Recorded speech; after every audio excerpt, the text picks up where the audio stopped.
The applause hit me before the chandelier light did, loud, warm, and utterly misplaced. My graduation party was staged like a celebration of clarity, but every step I took inside felt like walking into an echo of something rehearsed long before I arrived. Gold balloons shimmered along the ceiling, tables were dressed in ivory linen, and the air vibrated with the kind of polite joy families like mine deployed when they wanted to disguise pressure as pride. I threaded through the crowd, the hem of my dress brushing against chairs and polished floors, smiling for relatives who barely remembered my major. I kept moving until I reached the long banquet table, where a server placed a champagne flute in front of me, crystal, cold, flawless. That's when I saw it. My father stood behind me, casual enough to seem harmless, close enough to block anyone else's view.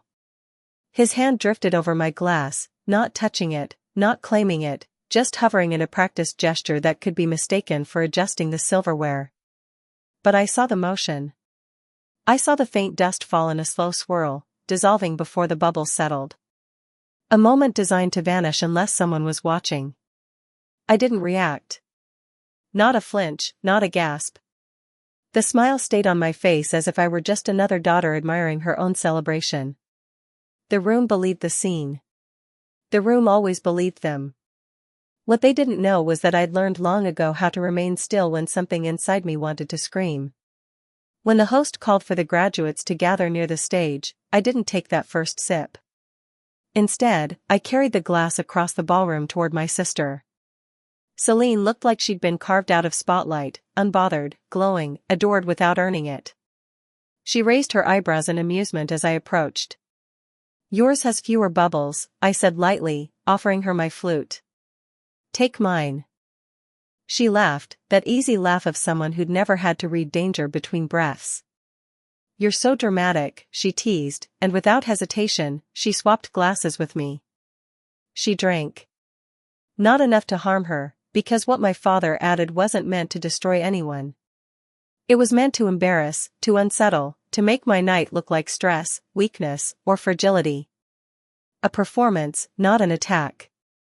A nudge to reinforce the story they'd already written for me, the daughter who cracked under pressure, who needed guidance, who wasn't built for the spotlight she momentarily occupied. A daughter they could narrate into invisibility. I'd grown into that role long before the ballroom lights. It began years earlier, in much smaller spaces, hallways that smelled of paint and cafeteria food, back seats of cars where silence weighed more than conversation, living rooms where praise traveled only in Celine's direction. I learned quickly that my achievements were decorative compared to hers. If I excelled, the story shifted to how she had inspired me. If I succeeded, they reframed it as something she'd made possible. By the time I was 9, the truth wasn't even subtle. At an elementary awards ceremony, I'd spent weeks crafting a science project filled with diagrams and meticulously labeled charts. Celine, 2 years older, forgot hers at home and scribbled something during recess. When they announced her name for the ribbon, my parents leapt up so quickly their chairs screeched across the cafeteria floor. Clarice clapped like she was announcing royalty. My name wasn't called at all. Afterward, while the crowd swarmed her, my Aunt Helena, quiet, observant, always slightly out of orbit, leaned down to my height and straightened my shirt collar, whispering, "Stand tall, even if they pretend they cannot see you." Back then, I didn't understand what she meant. Years later, I understood too well. What began as mismatched praise turned into a pattern, my wins attributed to Celine, my milestones rewritten, my voice softened until I barely heard it myself. But patterns don't stay small forever, they grow, they widen, they wait. And on the night of my graduation, the moment came full circle in the shape of that champagne glass. I didn't know yet how far the truth would unravel. But I knew one thing with startling clarity. Tonight, I wouldn't shrink. Tonight, I'd watch. Tonight, I'd choose the story instead of letting it choose me. But what I didn't know when Celine lifted that stolen glass to her lips, was that someone else had seen the moment I wasn't supposed to survive, and they were already recording. The ballroom shimmered like it was built to distract, soft gold lighting, sequined dresses, the gentle clink of glassware. But underneath all that elegance lived a quiet architecture of control. I felt it the second I stepped onto the polished floor.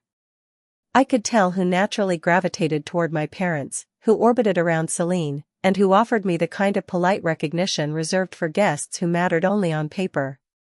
My assigned seat was near the swinging kitchen doors. A place that looked accidental, but wasn't. Clarice excelled at creating subtle hierarchies disguised as oversight. I sat down, feeling the heat of the kitchen waft against my back every time a server exited, warm, relentless, impossible to ignore. As guests laughed and mingled, I steadied my breath using the technique Helena taught me long ago. One measured inhale. One measured release. A small ritual of control in a family built on removing it. Across the room, Celine sparkled under a chandelier like she'd been positioned there on purpose, which she had. My father stood beside her, hand on her shoulder, the perfect portrait of parental pride. No one looking at them would guess he'd just tampered with my glass. No one except one person. Rowan. They stood near the opposite wall, camera hanging casually at their side. They weren't a relative or a childhood friend, they were someone I met in college. Someone who had the rare ability to notice what others ignored. Someone who understood that silence could be louder than applause. When my father's hand drifted over my glass earlier, they saw it. I knew they did, even before our eyes met. Rowan had that instinct, the type that pulls focus to danger before logic catches up. While the room prepared for the first toast, I lifted my champagne glass again, not to drink, but to observe. The liquid shimmered under the lights, harmless now that it no longer belonged to me. On the other side of the ballroom, Celine raised her flute as well, twirling it lightly in her fingers, completely unaware of what she held. My father watched her closely. Too closely. Then Rowan began walking toward me through the crowd, pretending to check the decor as though photographing floral arrangements was part of their job. They stopped near my table, angled the camera downward, and spoke in a whisper so light it blended with the music. "I got it," they murmured. "It's clear on video." I didn't ask to see it. I didn't need proof to know. "Keep it safe," I whispered. "Not yet." Rowan didn't question my timing. They slipped the camera back into their pocket and blended into the celebration with a skill reserved for people who knew how to disappear on command. For a few minutes, the room continued its scripted rhythm, laughter, flashes from cameras, congratulatory small talk. The kind of polished chaos perfect for hiding intentions. And intentions were everywhere that night, sitting in champagne flutes, hiding behind smiles, woven into carefully chosen words. I stood and moved toward the hallway behind the reception space, seeking air that didn't smell like performance. The corridor was quieter, humming softly with the building's ventilation. From here, the ballroom seemed like an entirely different world, one I no longer cared to belong to. I unclasped my clutch, just enough to see the corner of the envelope Helena had slipped me earlier that evening. The documents inside, scholarship confirmations, payment ledgers, financial statements, were proof of a lifetime of truth rewritten in favor of a fiction that benefited my sister. Helena didn't explain why she'd given them to me. She simply said, "When the moment comes, you'll know." I thought she meant something symbolic. Something metaphorical. But now, as I stood listening to muffled laughter through the walls, I understood she meant something far more literal. Then I heard voices. I froze. A thin line of light glowed beneath a service door. I leaned back into the shadow, breath held, ears sharpened. My father's voice, calm, controlled, the way he spoke when convincing himself his decisions were noble. "Just make sure she drinks it," he said. "If it happens quickly, she won't make a scene." Then another voice, Milius, the event coordinator, sounding detached, professional. "The toast is a clean opportunity. No one will notice anything unusual." A soft rustle, a quiet click, then my mother's voice, smooth, measured. "It needs to look natural." A faint spell of dizziness. "Nothing dramatic. People will think it's nerves." Nerves. A pre-written story for a daughter they found inconvenient. My heartbeat thudded in my ears, but my face stayed neutral. This wasn't shock. This was confirmation. The door opened. They walked past me without seeing me hidden in the shadows. I waited until their footsteps faded before stepping back into the hallway light. Their plan wasn't violent. It wasn't meant to harm. It was meant to contain me. What they had forgotten, what they had never even considered, was that I no longer lived in the place where they could shrink me. I wasn't a margin anymore. And tonight, invisibility wasn't a curse. It was leverage. But if what they whispered behind that service door was a crack in their story, what I found next would be the earthquake that shattered it. I walked back toward the ballroom with the kind of steady presence that didn't belong to the girl they thought I was. My breath was level, my spine straight, each step silent but deliberate. No one noticed me returning, not because I was hiding, but because they had never learned to look. My parents were in the center of the room, sculpting themselves into a picture of immaculate celebration. Clarice's smile glowed as though she'd polished it in advance. My father laughed on cue with the people who clustered around him, shaking hands, accepting praise that didn't belong to him. Their roles were so familiar, it was almost comforting to watch. Almost. I slipped back to my table, where the new glass, my replacement, waited untouched. I didn't reach for it. Instead, I watched Celine. She leaned against her chair, swirling her champagne lazily, unaware of the plan she was never meant to be part of. The mixture wasn't strong, just enough to cause a wobble, a momentary lapse, a story that could be pinned on her carelessness or stress. A story so common it wouldn't raise a single eyebrow. Except now, it would. I didn't have anger pulsing through me. No fury. Just clarity. A clarity I'd never felt so sharply before. The music softened, changing tempo. People gravitated toward the main floor as Milius, our event coordinator, adjusted something on the stage. The light caught her sequin dress as she moved like someone following choreographed instructions. Because she was. Rowan reappeared near a cluster of guests pretending to test angles for their photos. They glanced at me briefly, a quick flash of concern under their composed exterior. They weren't afraid for themselves. They were afraid their recording might change more than just this room. I gave them a small nod. Not yet, but soon. The air shifted again as the host announced the beginning of the evening speeches. Champagne flutes were lifted from tabletops in synchronized glitter. A shimmer of anticipation ran through the guests. This was the part where parents usually said something scripted about resilience, dedication, bright futures. But my future, according to them, had already been choreographed into a smaller space. I reached for the champagne glass, not to drink it, but to hold it. Its cold weight felt symbolic now, like a relic of a story they thought they controlled. I turned it slowly between my fingers, watching the pale gold liquid move like a whisper in a sealed room.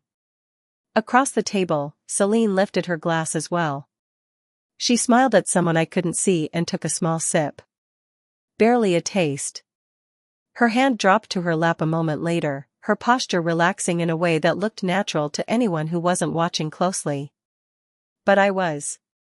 Her eyes fluttered once, then steadied. No danger.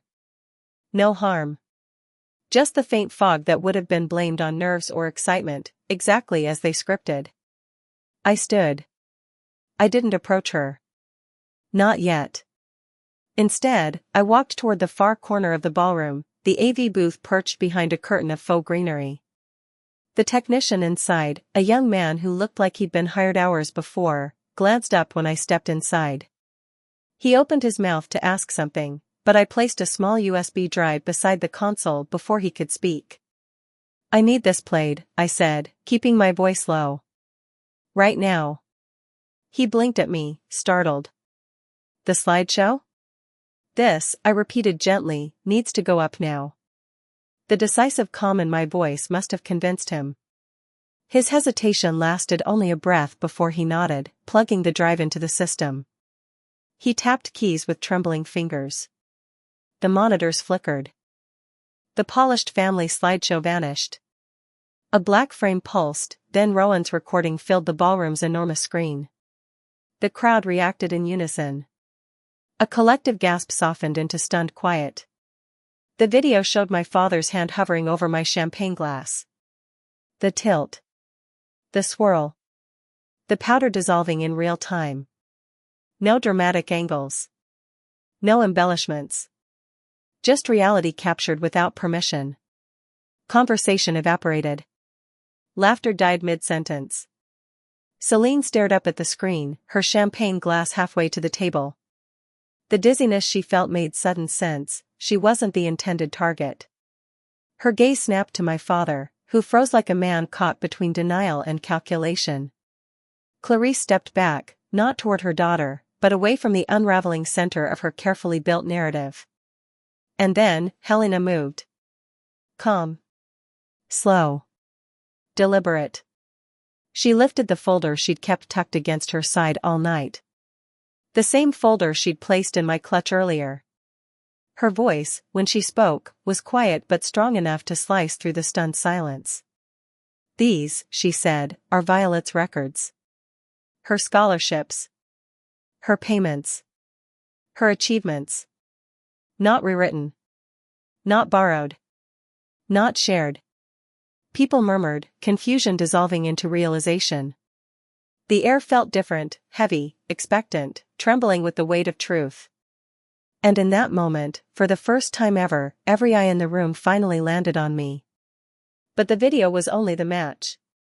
The firestorm that followed, that came from the one person even my parents never expected to speak. For a long moment after Helena's words settled over the ballroom, the room existed in a strange, suspended hush, as though time itself was hesitant to move forward. People looked from the screen to me, from me to my parents, from my parents back to the still image of my father's hand tilting over my glass. Faces shifted through confusion, disbelief, dawning recognition. Silence had always been my family's strongest weapon. Tonight, it became their undoing. My father's breathing changed first, a shallow, measured inhale, like a man preparing to speak, to spin, to reclaim control of a narrative slipping through his fingers. Clarice touched his arm, a gesture meant to steady him, but the tremor in her hand betrayed her. Celine sat rigid in her chair, the flute resting against the linen beside her. The dizziness that had fogged her a moment earlier had already begun to fade, leaving clarity, and betrayal, written plainly on her face. She wasn't angry at me. She wasn't even angry at the drink. She was angry at finally seeing the script she'd lived inside all her life. But before she could speak, someone else stepped forward, someone no one expected. Rowan. They moved out of the crowd with a quiet confidence, camera still in hand, their posture unshaken. Their presence cut through the tension with a calmness that contrasted sharply against the panic blooming around my parents. Rowan didn't climb the stage. They didn't need to. They simply positioned themselves at the center of the room where every eye could see them. Their voice, when it came, was steady, gentle, but unflinching. I recorded what you saw, they said. No editing. No adjustments. Just the truth. A murmur swept the crowd, not accusatory, but curious, hungry for confirmation in a room full of performance. Rowan held the camera slightly aloft, as if offering proof. I wasn't looking for anything unusual. I wasn't expecting to catch anything. But sometimes the truth shows itself when people think no one's paying attention. My father's jaw tightened. Clarice stepped forward, forcing a brittle smile. There must be a misunderstanding, she said, voice smooth, rehearsed. Violet has been under a great deal of stress. Rowan lifted a hand calmly. No, they said. There's no misunderstanding. The room reacted before my parents did, small gasps, exchanged looks, the subtle shift of friends stepping just slightly farther from the people they used to trust. Rowan continued, not raising their voice, not accusing, just stating. I saw him pour something into her glass. I saw her switch it with her sisters. And I saw all of you not notice. The honesty was gentle but devastating. My mother's facade faltered. My father took a step toward Rowan, a controlled, dangerous kind of step. You don't know what you think you saw, he said tightly. But Rowan didn't flinch. They didn't shrink, not even an inch.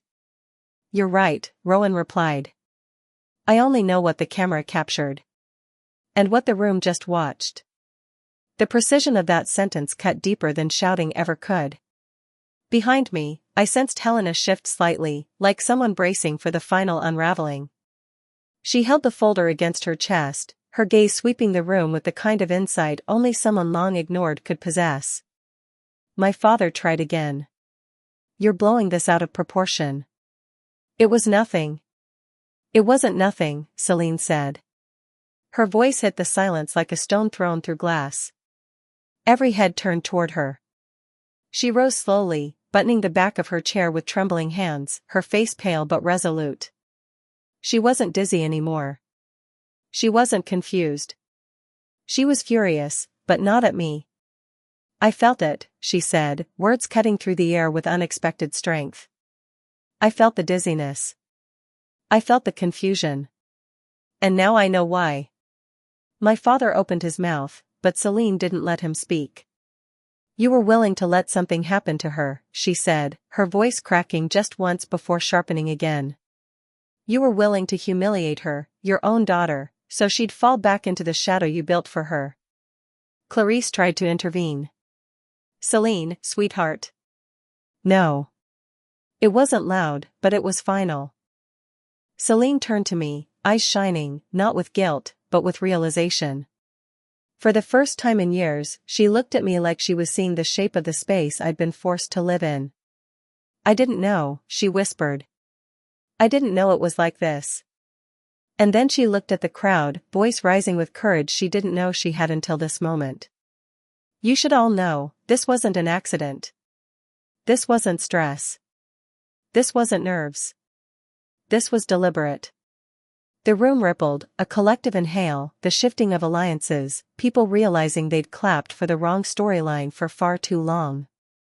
And in the center of all of it, my parents stood motionless. Their silence, once powerful, now made them guilty. But even with Celine's voice joining mine, the truth wasn't done unraveling, because Helena had one last revelation no one in that ballroom was prepared to hear. For a moment, the ballroom felt like it was holding its breath, every face caught between shock and curiosity, every whisper suspended in the heavy, chandelier-lit air. Celine's declaration still hung between us, vibrating with a courage that surprised even her. And while her voice had cracked open the surface, it was Helena who stepped forward to expose what lay buried underneath. My aunt was not a dramatic woman. She never raised her voice, never sought attention, never competed for space in the family spotlight. But she had always been the one person who quietly refused to be blinded by it. She understood the parts of our family that others ignored, the patterns, the omissions, the edits. Now, she stood at the center of the room, the folder pressed firmly against her ribs, her expression calm in a way that felt almost surgical. She looked at my parents first, not with anger, but with a level, almost sorrowful disappointment. Enough, Helena said softly. The word didn't need volume. It carried its own gravity. People instinctively stepped back, giving her a clear path to the stage. She ascended the small step with steady balance, turning to address a room that had only ever seen her as a quiet background presence. She opened the folder. Paper slid between her fingers, clean, crisp, undeniable. These documents, she said, her voice steady but unyielding, belonged to Violet. Every scholarship, every payment, every advancement she earned on her own. She held up the first page. A scholarship acceptance, my name alone at the top. These were rerouted. Rewritten. She lifted a second document. Adjusted to include contributions from Damien and Clarisse that they never made. My mother's jaw tightened. My father stepped forward as though to object, but Helena raised her hand, silencing him without effort. This isn't new, she continued. It's a pattern that has been happening for years. A pattern that only works if Violet remains quiet, invisible, and small enough for others to rewrite her accomplishments into something more convenient. The crowd shifted, faces reflecting recognition, confusion, betrayal. Some looked at my parents with hesitation, others with outright suspicion. Helena continued.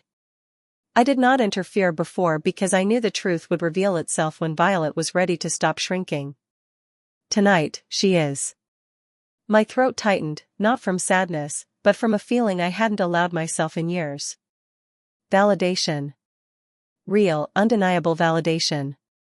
Rowan stood at the edge of the crowd, posture straight and still, watching with the kind of proud steadiness usually reserved for siblings or soul-deep friends. Celine looked at Helena as if seeing her aunt for the first time, realizing why Helena had always been the lone shadow of honesty in a house built on curated narratives. My father tried again. Helena, he said, smoothing his expression into something almost reasonable, you're misunderstanding. She turned toward him with a quiet power I hadn't known she possessed. No, she said. I'm not misunderstanding.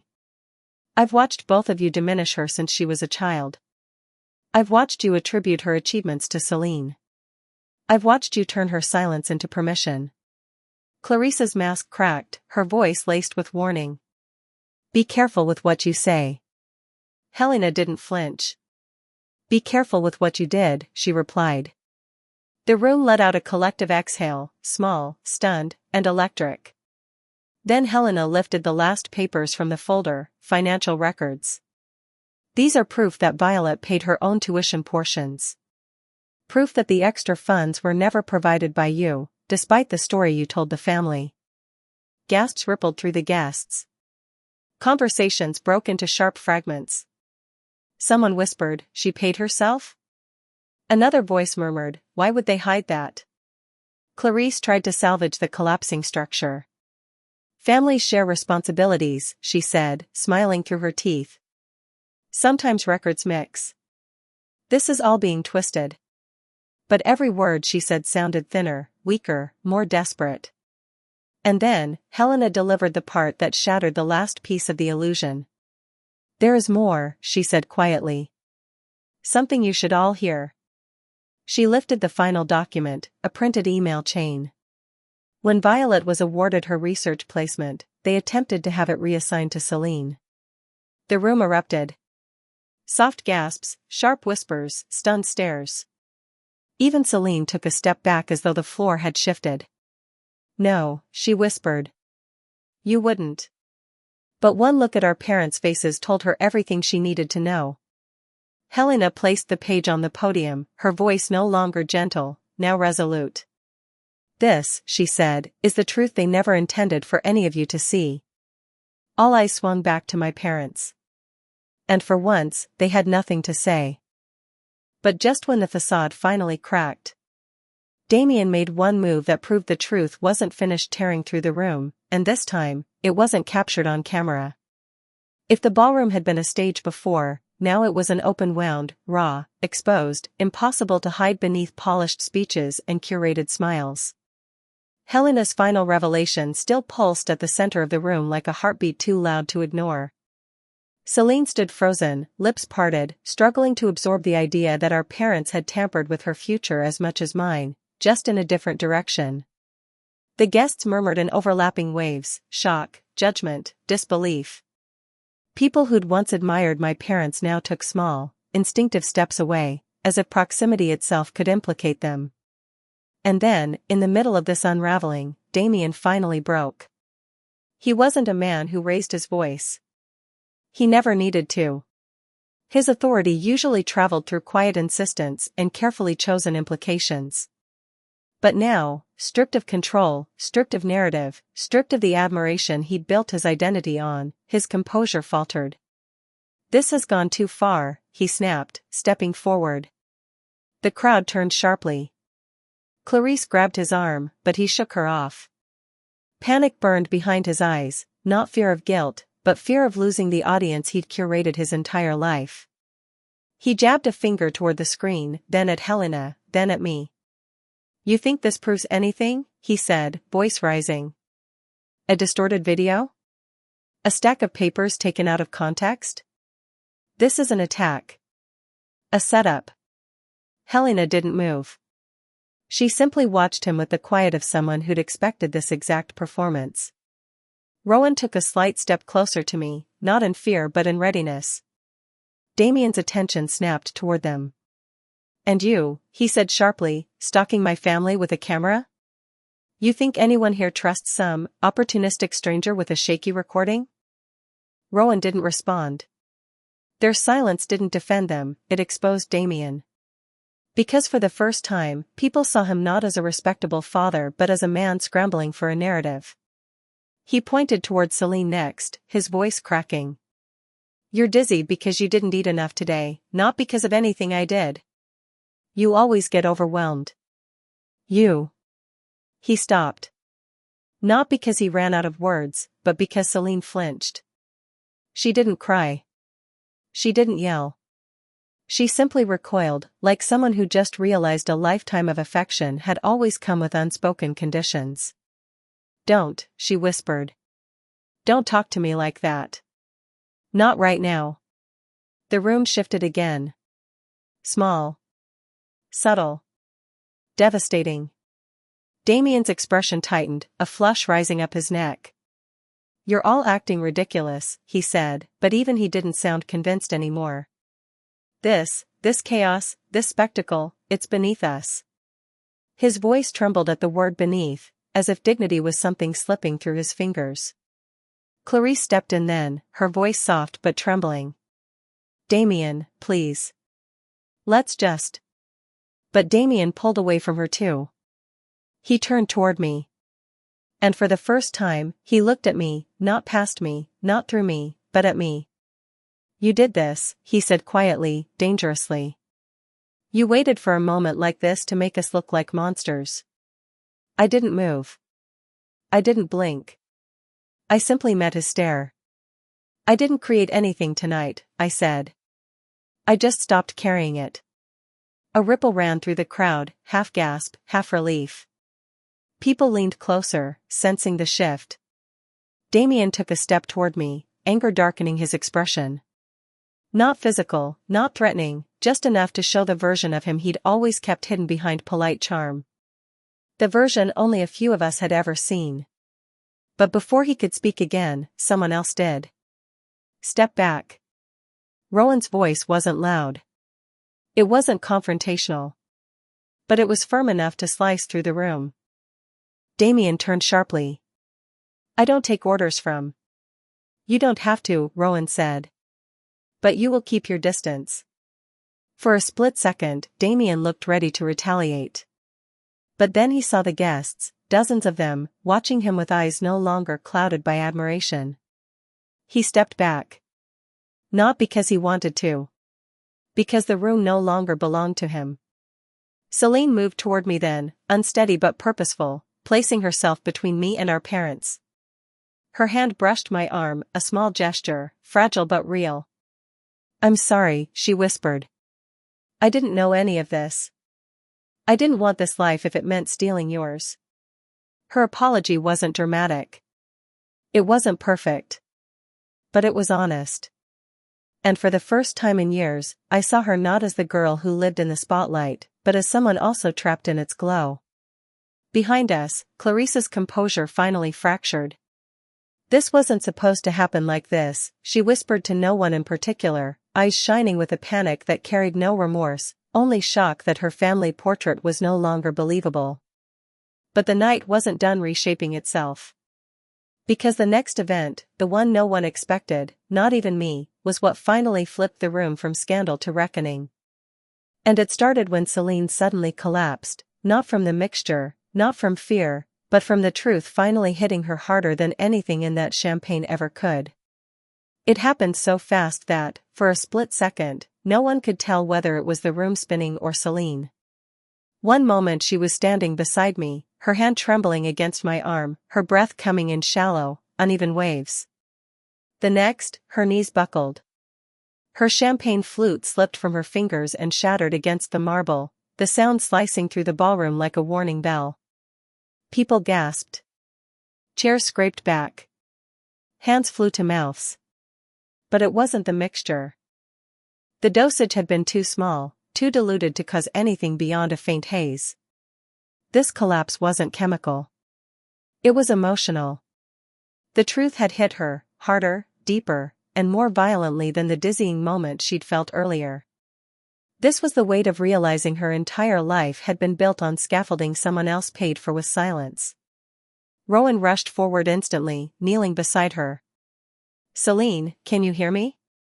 Their voice was calm, soothing, practiced in crisis.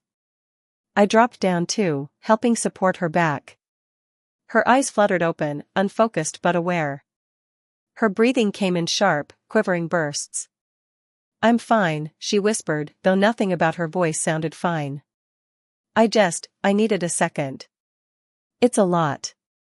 It's all, a lot. For the first time all evening, people moved toward her out of genuine concern, not inherited allegiance. My mother pushed forward, panic tightening her features. Let me through, she's my daughter. But Celine recoiled, flinching as if Clarissa's voice itself burned. Don't touch me, she said weakly. The room froze. Clarissa's hand hung in the air before slowly returning to her side. Her face crumbled, not with grief, but with disbelief that the performance she depended on was no longer working. Damien hovered behind her, stiff and silent. Not out of worry, but because he understood, finally, that the room was no longer his to command. 2 guests offered water. Another handed me a napkin. People formed a small semicircle, giving space, but not giving up the view. They were spectators to an unraveling none of them had anticipated walking into tonight. Rowan looked up at me. She's okay, they said softly. Just overwhelmed. Celine nodded slowly, grounding herself with slow breaths. I'm sorry, she whispered to me. I'm so sorry for everything I didn't see. For everything I didn't question. For believing the version of our family they fed me. Her words were fragile but honest. I brushed hair away from her forehead. You didn't collapse, I murmured. You woke up. She let out a shaky exhale that sounded halfway between a sob and relief.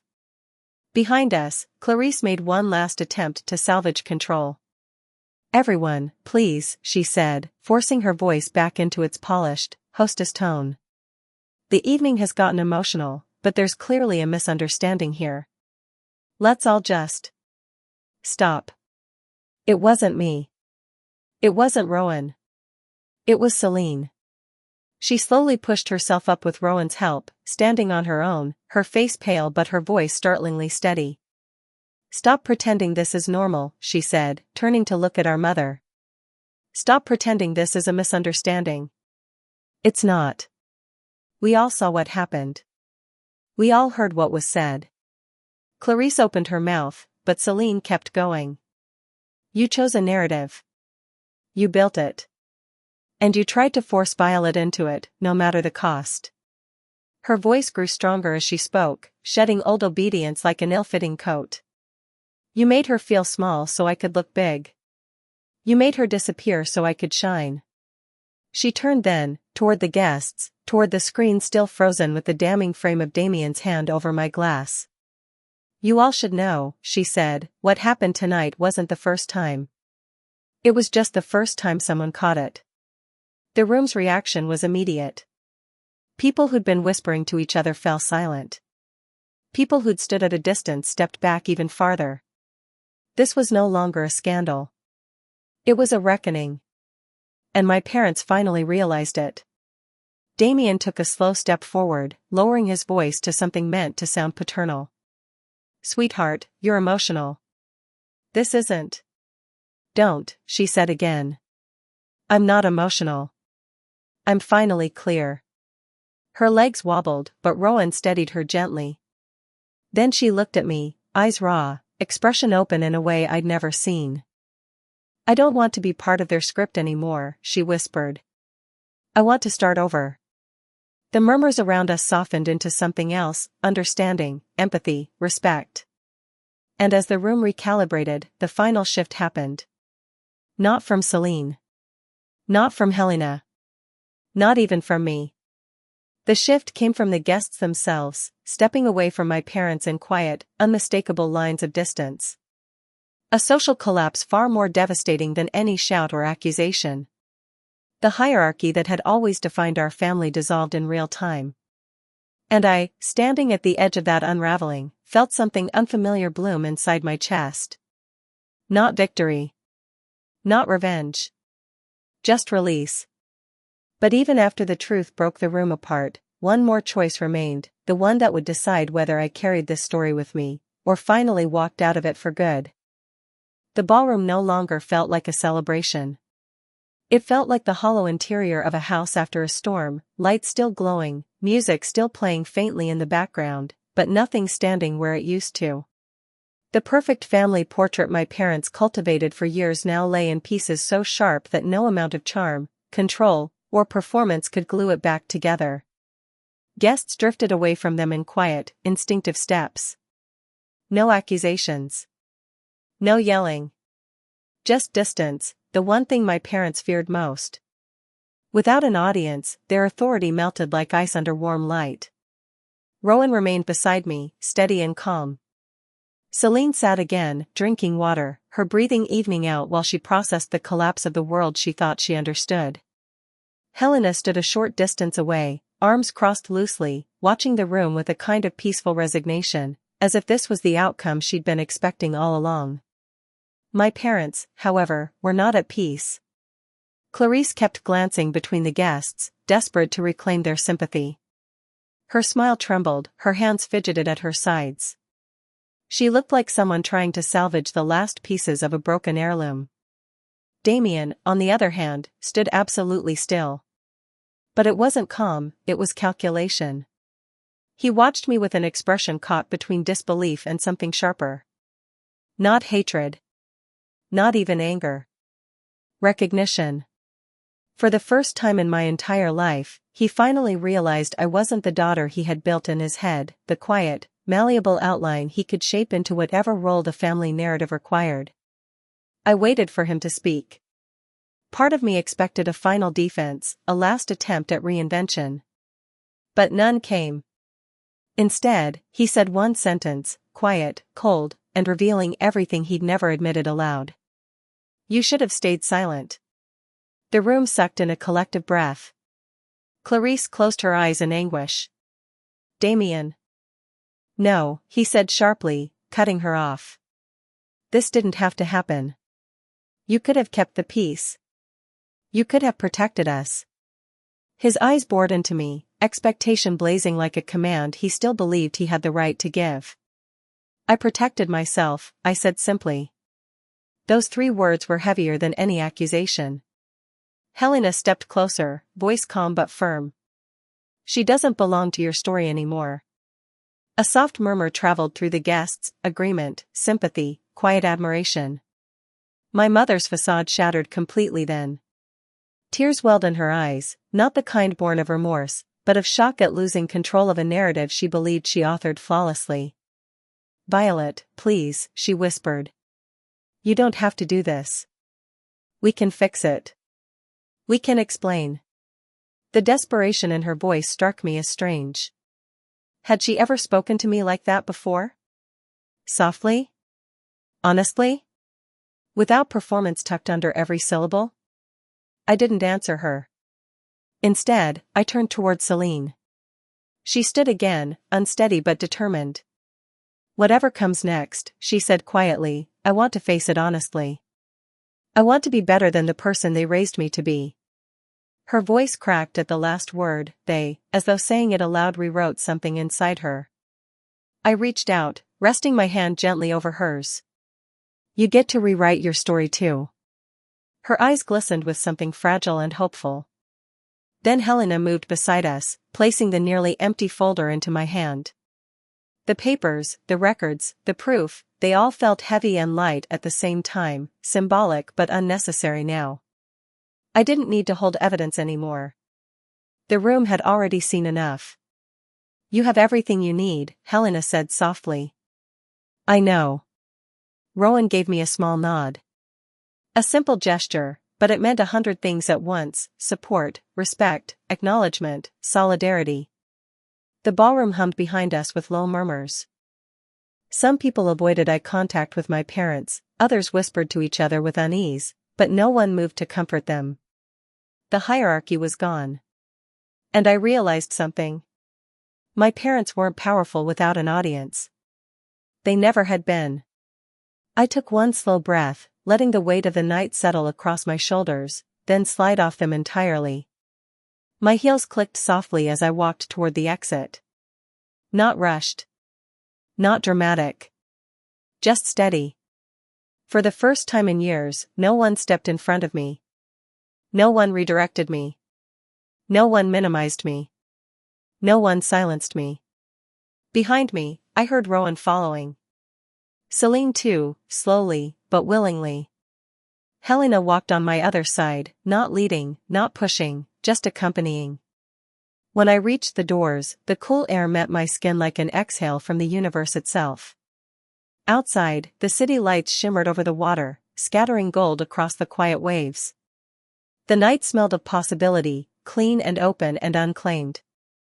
I stepped onto the balcony where Helena had pressed the envelope into my hands earlier, long before she knew how the night would unravel. The same place where I'd first felt the threads of something shifting, waiting. Now, the shift was complete. I wasn't leaving a party. I was walking out of a story that had never truly been mine. A story I no longer had to shrink inside. A story I no longer owed anything to. I looked out over the water, steady, calm, free. Freedom, I realized, isn't loud. It doesn't arrive with applause or fireworks. It arrives with a single, quiet knowing. You belong only to yourself. And finally, I did.